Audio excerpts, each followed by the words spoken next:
Assalamualaikum warahmatullahi wabarakatuh. Perkenalkan, nama saya Emir Mahira Barazaki dari kelas 10 RPL. Ingin menjelaskan materi tentang tayamum. Tayamum secara definisi mengusap wajah dan kedua tangan dengan tanah atau debu yang suci disertai niat dalam hati karena Allah SWT sebagai pengganti wudhu. Syarat-syarat tayamum. Syarat-syarat tayamum ada 3. Pertama, tidak ada air. Kedua, ada uzur menggunakan air. Ketiga, menggunakan tanah atau debu yang suci. Rukun-rukun tayamum. Rukun-rukun tayamum ada 4. Pertama, niat dalam hati. Kedua, mengusap wajah dengan kedua telapak tangan. Ketiga, mengusap kedua tangan sampai pergelangan tangan. Keempat, berurutan. Pembatal tayamum ada 4. Pertama, jika kita menemukan air. Kedua, hilangnya uzur. Ketiga, sesuatu yang membatalkan wudhu. Keempat, murtad. Tata cara tayamum. Pertama, menempukkan kedua tangan ke tanah atau debu yang suci. Kedua, meniup debu jika berlebih. Dan ketiga, mengusap wajah.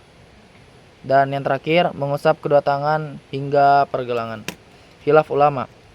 Apakah tayamum mengusap tangan sampai pergelangan tangan atau siku? Dari Hanafi dan Maliki, mengusap sampai pergelangan tangan. Dalam hadis Ammar bin Yasir yang berbunyi, sesungguhnya Nabi SAW bertayamum, lalu beliau mengusap wajahnya dan kedua telapak tangannya. Hadis riwayat Bukhari dan Muslim. Dari Imam Syafi'i dan Hanabi, mengusap sampai siku. Dalil kias dengan wudhu dan keumuman ayat Quran surah Al-Maidah ayat 6 yang berbunyi, dan tanganmu sampai ke siku. Pendapat yang rajih atau yang kuat. Pendapat pertama, Hanafi dan Maliki. Hadis sahih mendukung pendapat ini. Hadis sahih mendukung pendapat ini. Kias pendapat kedua tidak tepat karena tayamum adalah rukhsah, lebih ringan dari wudhu. Dalil disyariatkannya tayamum.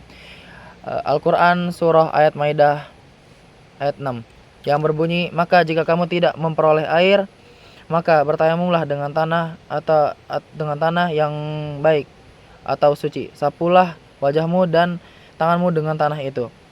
Hadis Nabi yang berbunyi, dijadikan untukku bumi sebagai masjid dan alat bersuci. Hadis riwayat Al-Bukhari dan Muslim. Hikmah tayamum menunjukkan kemudahan agama Islam. Kedua, menjadi rukhsah, keringanan bagi yang kesulitan menggunakan air. Ketiga, menjaga ibadah agar tetap berjalan meskipun tidak ada air. Tayamum. Tata cara tayamum ada 4. Pertama, menepukkan kedua tangan ke tanah atau debu yang suci. Kedua, meniup debu yang berlebih seperti ini. Ketiga, mengusap wajah seperti ini. Cukup sekali dan tidak perlu lagi kita menepukkan kedua tangan kita ke debu atau tanah yang suci. Dan yang terakhir atau yang keempat, mengusap kedua tangan didahului dengan tangan kanan. Sekian dari saya. Assalamualaikum warahmatullahi wabarakatuh.